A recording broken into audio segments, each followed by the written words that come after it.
శ్రీమహాగణాధిపతయే నమః. ఐం మహాసరస్వత్యై నమః. శ్రీ గురుభ్యో నమః.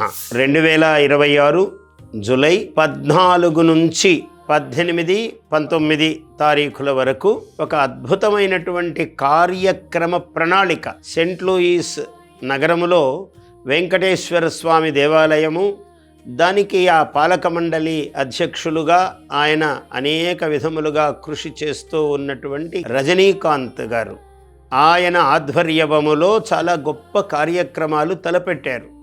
ఏమేమి కార్యక్రమాలు అంటే, నవకుండాత్మకముగా మహాచండీ యాగము జరుగుతూ ఉన్నది.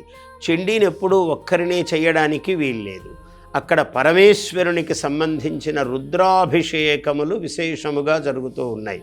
ఎందుకంటే చండీ సహితుడైనటువంటి రుద్రుడే లోకానికి అనుగ్రహం ఇస్తాడు ఎప్పుడూ కూడా.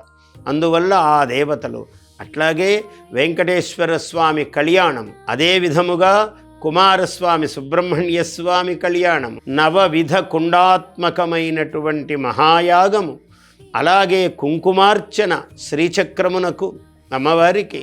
ఈ కార్యక్రమంలో ఎన్నో విశేషమైన సంఖ్యతో వేల మంది పాల్గొంటూ ఉన్నారు. ఇది చాలా గొప్ప కార్యక్రమము. అనేక విధములుగా అభిషేకము, హోమము అంటే ఏమిటి? అభిషేకము వల్ల శివుడు సంతోషిస్తే ప్రపంచమంతా కూడా శాంతిమయముగా ఆనందమయముగా ఉంటుంది. ఈ కార్యక్రమము యొక్క జయప్రద లక్షణమును సూచిస్తూ ఉన్నది. కార్యక్రమము జయప్రదముగా జరుగుగాక. బలం విష్ణోః ప్రవర్ధతాం.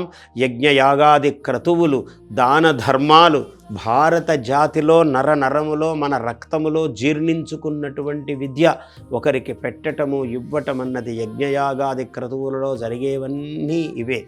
అటువంటి దివ్య కార్యక్రమము భవ్యముగా, జనానందముగా, జగత్శ్రేయముగా, ప్రపంచ శాంతికారకముగా జరుగుగాక అని అనేక విధములుగా శుభము జయము కలుగుగాక. అవధాన సరస్వతీ పీఠము నుంచి ఆశీర్వచనము. జయోస్తు.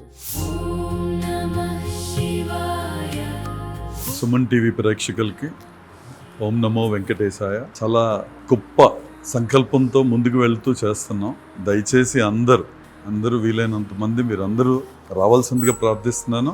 అలా కాకుండా కూడా లైవ్ టెలికాస్ట్ అలా చూసినా కూడా ఎక్కడి నుంచైనా ఈ కార్యక్రమంలో భాగస్థులు కండి. అదే నా కోరిక, విన్నపం.